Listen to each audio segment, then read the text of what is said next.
उत्तर प्रदेश की 9 सीटों पर 13 नवंबर को मतदान होना है। इसके लिए समाजवादी पार्टी की ओर से 7 उम्मीदवारों का ऐलान कर दिया गया है। कहा जा रहा है कि अखिलेश यादव कांग्रेस के लिए अलीगढ़ की खैर और गाजियाबाद सदर की सीट छोड़ना चाहते हैं।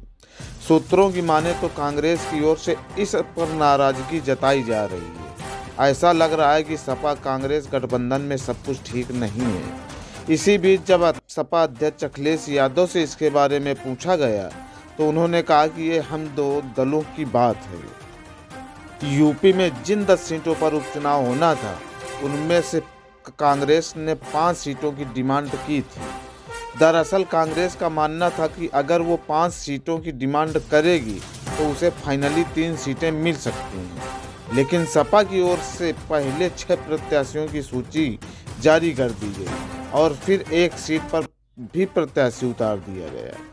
अब केवल 3 सीट ही बची हैं। इन पर सभी प्रत्याशियों की घोषणा नहीं हुई है। इनमें अलीगढ़ की खैर सीट और गाजियाबाद सदर सीट है और मुरादाबाद की कुंदरकी सीट शामिल है।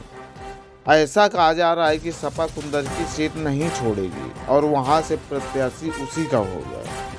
अब कहा जा रहा है कि कांग्रेस और समाजवादी पार्टी के बीच रिश्तों में तल्खी आ गई। इसको लेकर जब सपा प्रमुख अखिलेश यादव से सवाल पूछा गया तो उन्होंने कहा कि अभी उपचुनाव की वोटिंग में समय है, अभी नामांकन चल रहे हैं, समय है, हम दो दलों की बात है, हम लोग रास्ता निकाल लेंगे। वहीं बीजेपी पर हमला बोलते हुए अखिलेश यादव ने कहा कि उन्हें पीडीए से मुकाबला करने के लिए उम्मीदवार ही नहीं मिल रहे हैं। पीडीए से घबराए बैठे हैं। पहले उनके मुंह से पीडीए सुन भी लेते थे, लेकिन अब पीडीए की ताकत देखकर वो पीडीए बोलना भूल गए हैं। पूरा कार्यकाल उठाकर देख ले तो सबसे ज़्यादा भेदभाव, अन्याय पीडीए परिवार के लोग ही शिकार हुए हैं। फ्लाइट में मिल रही धमकियों को लेकर जब सवाल पूछा गया तो सपा मुखिया ने कहा विधानसभा में आरडीएक्स आ गया है, वो खैनी वाला मसाला था।